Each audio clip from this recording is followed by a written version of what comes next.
میرے حضور نے ارشاد فرمایا جب کوئی شخص فوت ہو جاتا ہے تو اس کا جو سلسلہ اعمال ہے منقطع ہو جاتا ہے، عمل کے کھاتے کلوز ہو جاتے ہیں، لیکن فرمایا 3 سلسلے ایسے ہیں جو ختم نہیں ہوتے، 3 کھاتے ایسے ہیں جو جاری رہتے ہیں۔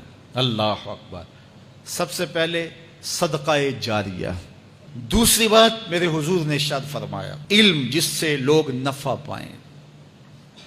اللہ اکبر۔ علم کسی کو سکھا دیا، وہ تسلسل باقی رہے۔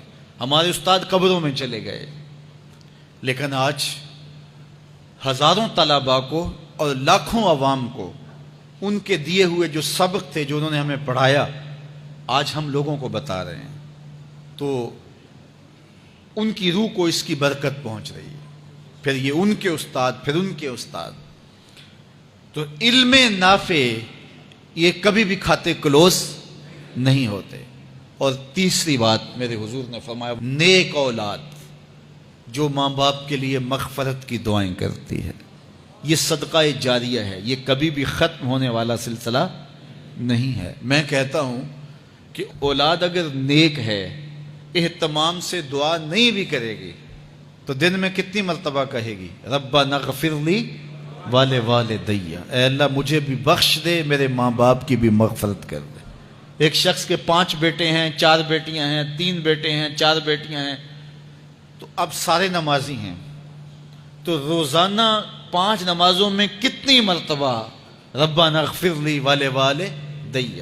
تو اولاد والدین کے لیے اسپیشل دعا کرتی ہے جو ہے وہ نماز کے اندر، اور اگر اولاد صالح نہیں ہے تو نماز کے اندر دعا کرنا تو دور کی بات ہے، چونکہ وہ نماز نہیں پڑھتی، صالح نہیں ہے، تو دعا کیا کرنی ہے؟ ایسی اولادوں کو بھی میں جانتا ہوں جنہوں نے اپنی سکی ماں کا جنازہ نہیں پڑھا، سکے باپ کا جنازہ نہیں پڑھا۔ ویسے ایک ایسے بد نصیب کو میں جانتا ہوں جس نے واقعتاً نہیں پڑھا، آیا ہی نہیں، قبرستان میں بھی نہیں آیا، لیکن بہت سارے ایسے لوگوں کو میں جانتا ہوں جو قبرستان میں آئے ہیں لیکن اپنے باپ کا، اپنی ماں کا جنازہ نہیں پڑھا، جنازگاہ میں کھڑے رہے، جنازہ نہیں پڑھا۔ آپ سوچتے ہوں گے کوئی ایسا بد نصیب بھی ہو سکتا ہے؟ میں کہتا ہوں ایسے بد نصیب لوگوں کو آپ بھی جانتے ہیں۔ یہ کون بد نصیب ہیں؟ جنہیں جنازہ آتا نہیں، ساری زندگی لوگوں کے جنازوں میں رسماً کھڑے ہو کے آ جاتے ہیں، جنازہ آتا ہو تو کچھ پڑھے، جاتے ہیں ہر جنازے میں ہیں لیکن نماز جنازہ ہی نہیں آتی، تو کھڑے ہو کے لوگوں کو دیکھ کر کے سلام پھیر دیا، لوگوں کو دیکھ کر کے ہاتھ چھوڑ دیے، اور جو ہے وہ جنازہ پڑھنے گئے تھے۔ اور جب اپنے ماں باپ فوت ہو جاتے ہیں تو کیا سارے کام چھوڑ کے جنازہ سیکھتے ہیں کہ ساری زندگی لوگوں سے فراڈ کیا، دھوکہ کیا، آج اپنی سکی ماں کو دھوکہ تو نہ دوں، آج اپنے سکے باپ سے تو فراڈ نہ کروں۔ ساری زندگی جو لوگوں سے فراڈ کرتا رہا، پھر ایک دن اپنی سکی ماں سے بھی فراڈ کیا، اپنے سکے باپ سے بھی فراڈ کیا۔ اور مجھے بتاؤ شخص سے بڑا کوئی بدبخت ہو سکتا ہے کہ جو اپنی سکی ماں سے فراڈ کرے اور وہ بھی مرنے کے بعد، سکے باپ سے فراڈ کرے، اس کی لاش پڑی ہوئی ہو اور وہ اس سے فراڈ اور دھوکہ کر رہا ہو؟ اگر اس کے اندر ضمیر ہو تو ڈوب کے مر جاتا کہ میں اپنی ماں سے فراڈ کر رہا ہوں اور اپنے باپ سے فراڈ کر رہا ہوں۔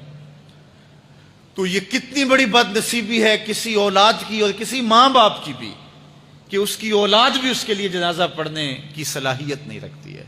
اور وہ کتنے خوش نصیب ماں باپ ہیں جن کا جنازہ خود اولاد پڑھاتی ہے۔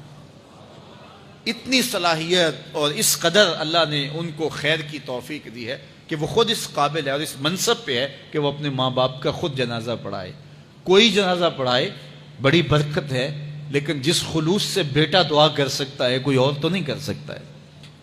تو اپنی اولادوں کو نماز جنازہ سکھاؤ، اپنی اولادوں کو دین سکھاؤ، یہ عادی بن جائیں نماز کے، تاکہ بعد از انتقال دعاؤں کے سلسلے جاری رہیں۔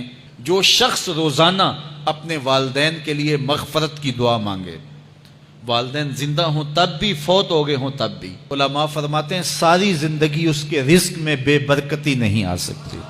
تو اپنے ماں باپ کو خوش رکھیے گا اگر زندہ ہیں تو، اور اگر فوت ہو گئے ہیں تو ان کے لیے دعاؤں کا سلسلہ کبھی بھی موقوف نہ ہونے دیجیے گا۔